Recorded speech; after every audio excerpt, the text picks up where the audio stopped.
reflexiones antes de leer. Yo soy muy consciente que cada mes hay alguna excusa para gastar dinero o hacernos gastar dinero. El día del libro, el día del padre, el día de la madre, el día de las ballenas, yo qué sé, lo que sea, con tal gastar dinero. Ahora, para nosotros aquí en la iglesia nos ha gustado, cuando viene el día de la madre, hacer algo para nuestras madres. Y creo que también hemos hecho alguna vez algo para los padres. No tanto como las madres. Los padres somos más... Creo que cada año les regalamos un bolígrafo y así están contentos. Pero siempre hemos intentado dar gracias a Dios porque hay cosas hermosas que tenemos que aprender a poder expresar nuestro cariño, nuestra gratitud. Sí, el viernes fue mi cumpleaños. Y lo planeé todo bien. Planeé nacer el mismo día del padre y así ahorrar regalos. Y para mí fue muy tierno recordar y ver, pues, cómo me habéis mostrado cariño, las felicitaciones, los stickers que me han enviado, los chocolates que me han regalado, las cajas de herramientas que he recibido. Todas esas cosas son tremendas. Y es una manera de dar gracias a Dios por alguien que Dios nos ha dado en nuestras vidas. Y ahora yo pongo este ejemplo como introducción al mensaje para pensar por qué hoy, en vez de predicar de doctrina, quiero ser práctico en este primer culto y hablar sobre los padres y dar gracias al Señor por ellos. Porque es todo un reto como vamos a estar viendo. Y a la vez os comparto algo en esta introducción. Ayer decidimos celebrar mi cumpleaños como familia y fuimos con toda la familia en diferentes vehículos para no romper la ley, según la burbuja, y de esta manera tuvimos un día tremendo ahí en el lago de Bañolas. Mi hijo estuvo conmigo, mi otro hijo estuvo conmigo, y tuve dos privilegios. Uno es llevar a mi nieto en los hombros por un buen ratazo. Ay, Manuel, tú sabes cómo se queda. El otro privilegio, y eso fue un reto para toda la familia, y fue Orel quien nos retó a hacer el pino. Él, hubierais visto a ese pequeñajo diciendo, no sé, por ejemplo, él, ¿eh? Y claro, ¿quién fue el primero quien le pidió? Él hizo el pino y luego vino corriendo y dijo, ¡Avi, Avi, Avi! Y yo miré a ese pequeñajo y no sabía qué hacer. ¿Y qué hice? El pino. Ningún problema. Luego fue a Rosa y ya fue más difícil, ¿verdad? Digo, no. Pero fue muy hermoso, fue muy hermoso. ¿Por qué? Porque hay vínculos de unión que nos llevan a cosas interesantes. Y aprendí ayer de una cosa llamada oxitocina, algo de óxido tiene que ver con las hormonas. Y como cuando una mamá va a dar a luz se produce un montón de hormonas, la oxitocina, que hace que hayan vínculos de cariño entre ese niño y la madre. Pero es que han descubierto que los varones producimos también oxitocina en el vínculo entre un bebé y el padre. Y esto es muy hermoso. Pero hoy lo que vamos a leer aquí en Génesis capítulo 22 nos muestra una tremenda relación entre un padre y un hijo. Vamos a leerlo. Génesis capítulo 22. Voy a empezar leyendo en el versículo 1 y terminaremos en el versículo 18. Génesis 22, 1 hasta el 18. Aconteció después de estas cosas que probó Dios a Abraham y le dijo a Abraham, y él respondió, heme aquí. Y dijo, toma ahora tu hijo, tu único Isaac, a quien amas, y vete a tierra de Moría, y ofrécelo allí en holocausto sobre uno de los montes que yo te diré. Abraham se levantó muy de mañana, enalbardó su asno y tomó consigo 2 siervos suyos y a Isaac, su hijo. Y cortó leña para el holocausto y se levantó y fue al lugar que Dios le dijo. Al tercer día alzó Abraham sus ojos y vio el lugar de lejos. Entonces dijo Abraham a sus siervos, esperad aquí con el asno. Y yo y el muchacho iremos hasta allí y adoraremos, y volveremos a vosotros. Y tomó Abraham la leña del holocausto y la puso sobre Isaac, su hijo.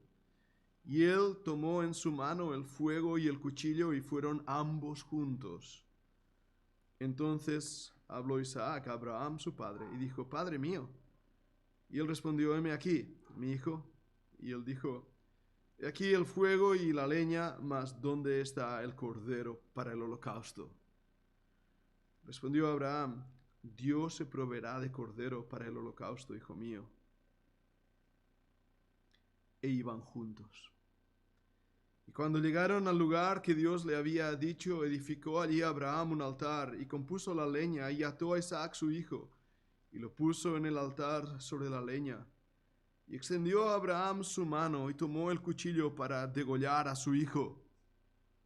Entonces el ángel de Jehová le dio voces desde el cielo y dijo, Abraham, Abraham. Y él respondió, heme aquí. Y dijo, no extiendas tu mano sobre el muchacho ni le hagas nada, porque yo conozco que temes a Dios, por cuanto no me rehusaste a tu hijo, tu único. Entonces alzó Abraham sus ojos y miró, y aquí a sus espaldas un carnero trabado en una zarzal por sus cuernos. Y fue Abraham y tomó el carnero y lo ofreció en holocausto en lugar de su hijo. Y llamó a Abraham el nombre de aquel lugar, Jehová proveerá. Por tanto se dice hoy, en el monte de Jehová será provisto.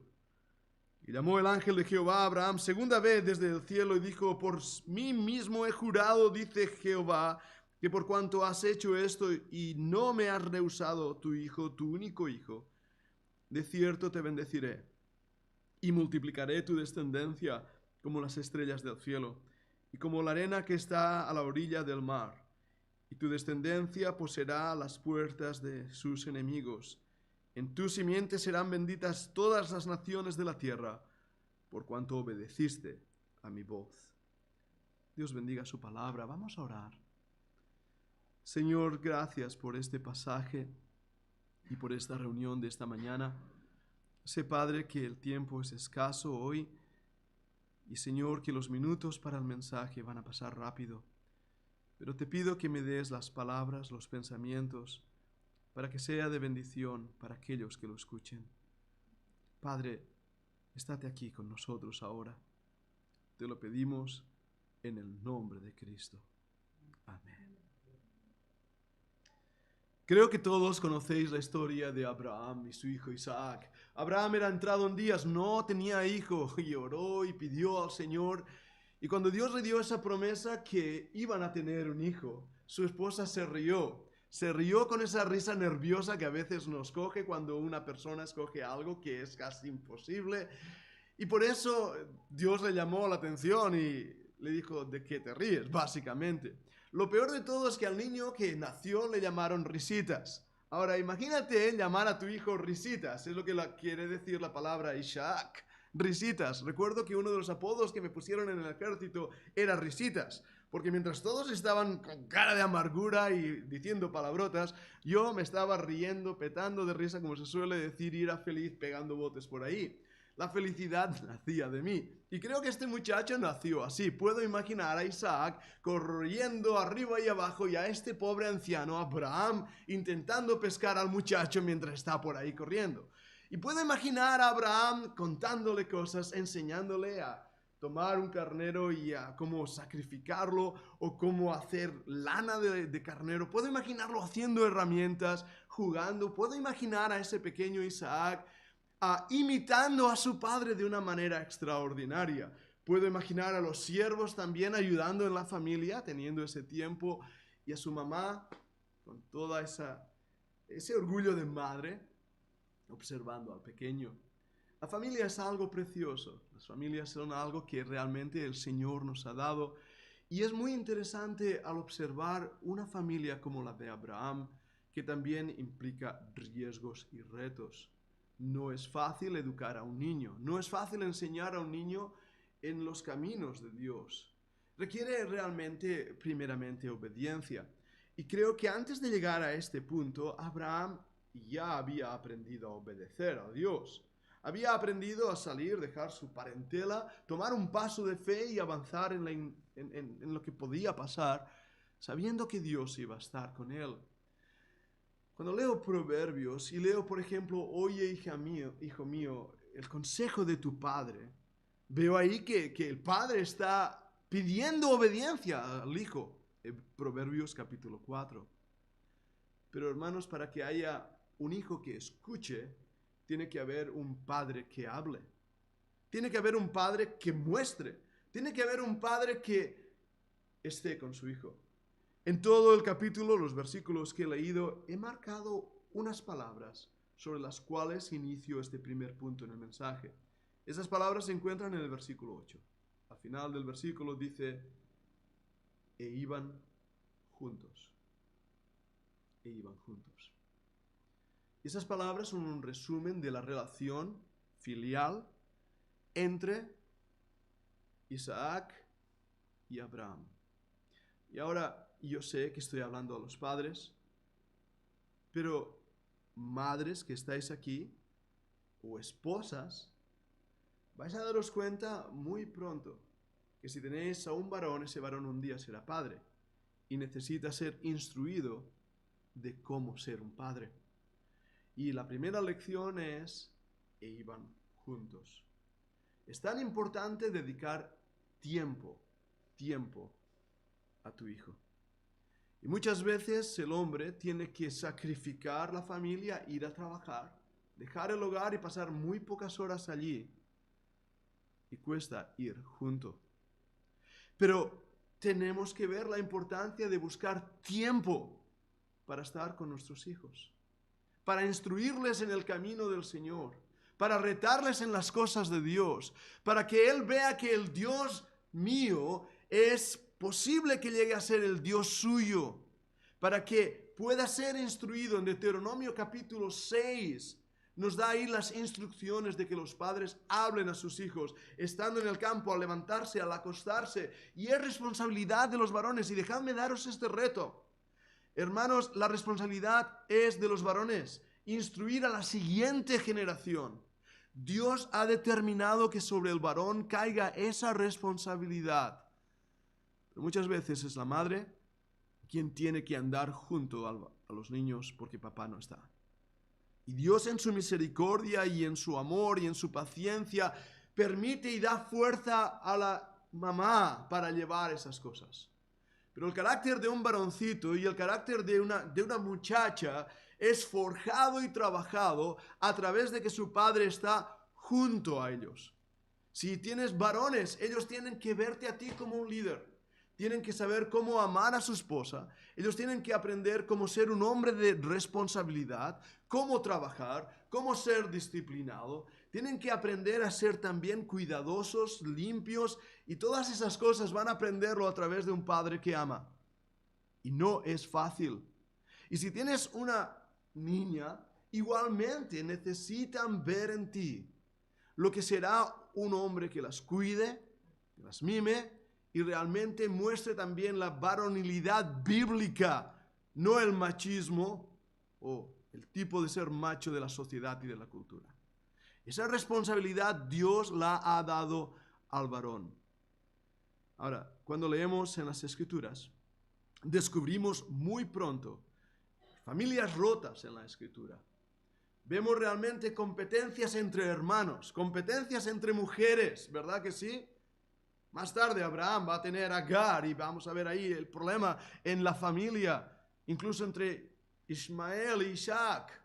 Y vamos a ver complejidad de familias aún en las familias que son de los patriarcas.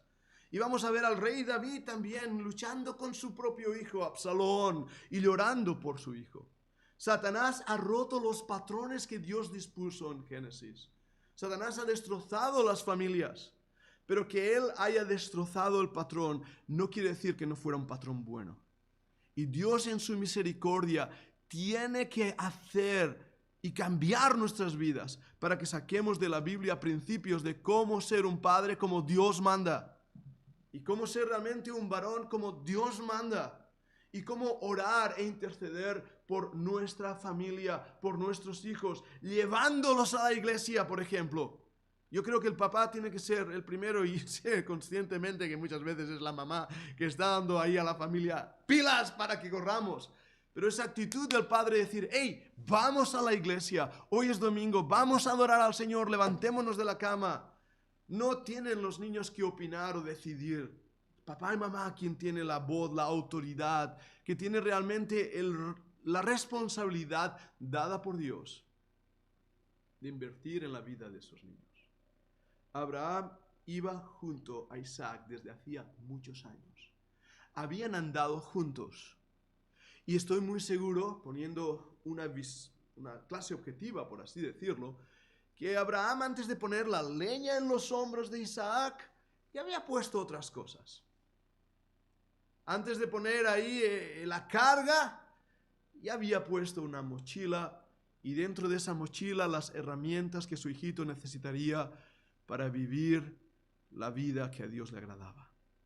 Y esa responsabilidad nos pertenece a los padres. Poner en la mochila de nuestros hijos las herramientas espirituales, emotivas, físicas, de disciplina que van a necesitar. Toma tiempo, toma sacrificio, toma entrega y toma también entendimiento de que ningún padre es perfecto y ninguna madre es perfecta. Y en este aspecto, hermanos, os he planteado el ideal. Pero estamos viviendo en un mundo que no hay ideales. Lo que hay es hogares rotos, vidas rotas, vasos quebrados. Y más o menos, y hablo con varones y hablo con hermanas hoy, pero estoy seguro que muchos de nosotros hemos sufrido las consecuencias de no haber tenido un hogar conforme al diseño de Dios. Y las heridas son profundas, muy profundas. No solamente porque hemos sido hijos tal vez maltratados, no solamente porque hemos sido hijas tal vez maltratadas, sino porque también muchas veces, y eso aún duele más, de verdad os lo digo, cuando como padre te sientes un fracaso que no lo has hecho bien. Y te sientes que deberías haber tomado más tiempo con tus hijos, andar con ellos, y el tiempo ha pasado porque el tiempo vuela así y ese mocosillo de nariz sucia se ha convertido ahora ya en un muchacho de 20 años que está preparado para la vida y dices, ¿qué ha pasado con el tiempo?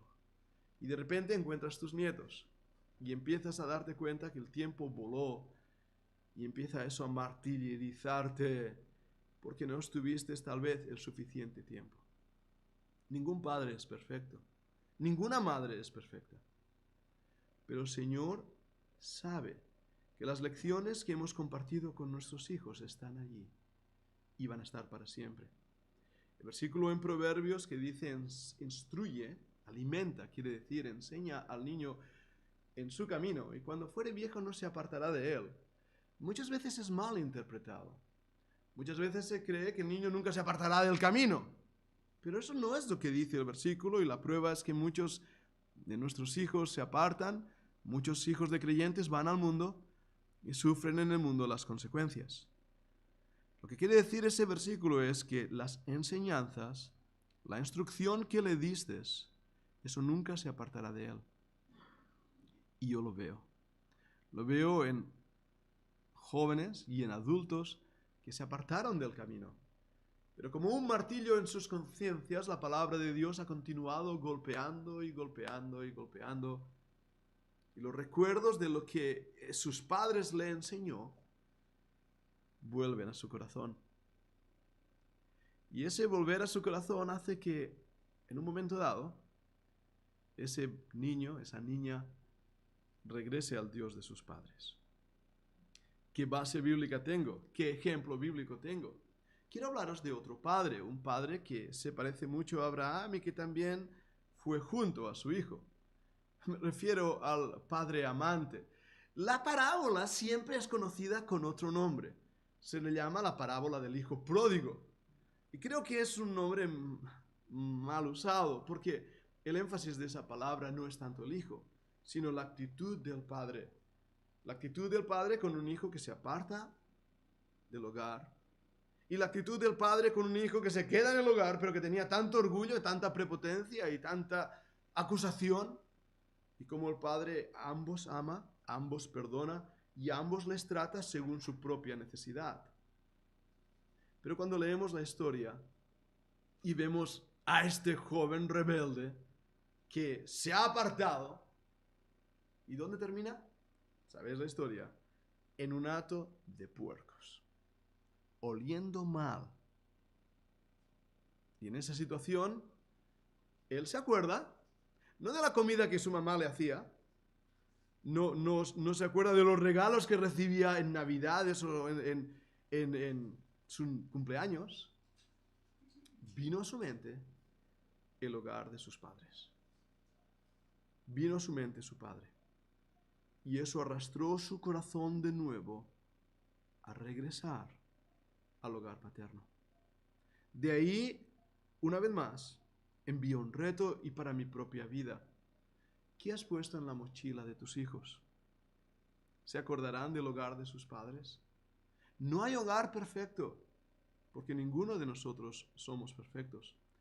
Y los niños, si no lo habéis notado, no vienen con el manual, ¿verdad que no? No vienen con el manual. Y de todas maneras, varones, y hablo ahora a los varones porque os conozco, yo soy uno de ellos. ¿Quién lee el manual? Recibimos una tele y la montamos sin leer el manual, recibimos un mueble de Ikea, ¿ah? Nos peleamos con el mueble y al final terminamos leyendo el manual, pero nunca empezamos leyendo el manual de Ikea. Lo mismo pasa con nuestros niños, no vienen con manual. Hermanos míos, tengo en mi mano el manual que Dios te ha dado para saber cómo debes enseñar a la siguiente generación para que no olviden a Jehová ni se olviden del Dios de sus padres. Ahora llevo un punto más y estoy mirando mi tiempo. Es muy interesante que de todas las imágenes en las relaciones humanas que Dios podía haber escogido para hablarnos a nosotros, la relación que Él tomó fue de padre. Llamamos a Dios Padre nuestro. Dice la palabra de Dios que clamamos a Él diciendo, Abba, Padre. Y me gusta la palabra Abba. No ha sido traducida, la han transliterado, pero la palabra Abba es la palabra que dice un niño hebreo a su papá. Es Abba, Abba, Abba, Abba, Abba. Quiere decir padre, padrecito, padre. Y si puedo tal vez rizar el rizo, y leyendo ayer de esto de la oxitocina lo pensaba, ¿qué es el primer ruido que hace un niño pequeño? Abba, Abba, Abba, Abba, Abba. Por eso la palabra hebrea es una onomatopeya. Lo primero que hace un bebé es clamar al Padre. Y amados míos, esa es la imagen que Dios nos da. Pero muchos hemos tenido padres que no eran amorosos, padres que nos han maltratado, padres que tenían sus propios problemas, padres que nos han dañado, padres que nos han hecho realmente heridas profundas en todos los niveles. Y de repente, cuando Dios se presenta como Padre, nos cuesta verlo. Hasta que descubrimos que Él es un Padre amante. Un Padre cariñoso, un Padre perdonador. Un Padre que nos atiende a la mínima que decimos algo, Él está ahí. Un Padre que no nos deja. Un Padre que anda junto a nosotros. Un Padre que nos protege de tal manera que nuestro corazón empieza a sanar heridas. Y que de repente ya no vemos a nuestro Padre como solíamos verle, sino que somos capaces también a nuestro Padre terrenal de perdonarle lo que nos hizo, amarle a pesar de Él mismo, porque nuestro Padre que está en los cielos, Él mismo ha perdonado nuestros pecados. Y hablando sobre este tema, el capítulo 22 de Génesis y la historia de Isaac y Abraham es una de las historias más preciosas en cuanto al sacrificio que Dios dio por nosotros. Porque Dios le dijo a Abraham, dame tu hijo, tu único, el hijo de la promesa. Y haciendo ese sacrificio, Abraham lo perdía todo. Pero él dijo, heme aquí. Y nos recuerda ese versículo tan bien conocido por todos nosotros. De tal manera amó Dios al mundo que ha dado a su Hijo unigénito. Y Abraham se convierte en una imagen de Dios como Padre, sacrificando a su Hijo por nuestros pecados. Y esa expresión de Isaac, que no sabemos qué edad tenía, no era un niñito pequeñito, yo creo que mínimamente debía ser un adolescente, cargando leña a su espalda. Y un buen montón de leña. Tenía que ser puesto en holocausto, cortado a piezas. Y cortado a piezas y después consumido por el fuego. Pero él dijo, heme aquí. Y en medio de esa heme aquí dice, ¿dónde está el cordero? ¿Sabes que esa es la primera vez en toda la Biblia donde se produce la palabra cordero? ¿Dónde está el cordero? Abraham dijo, el Señor se proveerá de un cordero. La primera vez que aparece en toda la Biblia la palabra cordero. ¿Dónde está el cordero? La primera vez que aparece en el Nuevo Testamento es cuando Juan el Bautista ve al Señor Jesús que viene y dice, aquí el cordero de Dios que quita el pecado del mundo. Y haciendo una unión de ideas bíblicas entre la primera mención en el Antiguo Testamento, la mención primera en el Nuevo Testamento, sabes la respuesta. Cristo es el Cordero. Dios nos ayude a ver la profundidad de cómo la simiente de Abraham fue bendecida porque sabía que Dios había provisto un Cordero. Y como tu simiente, tus hijos, tus nietos, tus tataranietos serán bendecidos si tú como padre hoy apuntas al Cordero, señalas al Cordero y dices a tu generación y a la generación venidera, yo soy un padre imperfecto, pero hay un Padre en los cielos perfecto que os ama y quiere bendeciros. Padres, el Señor nos ayude a mirar a Cristo y a mirar a nuestro Padre Celestial y a ser padres como Dios quiere. Vamos a orar. Señor, toma estas palabras, toma estos pensamientos, Padre. Ayúdanos, bendícenos en ellos y danos ahora la bendición de saludarnos, tener un ratito de comunión, un ratito, Señor, de hacer iglesia y protégenos a todos.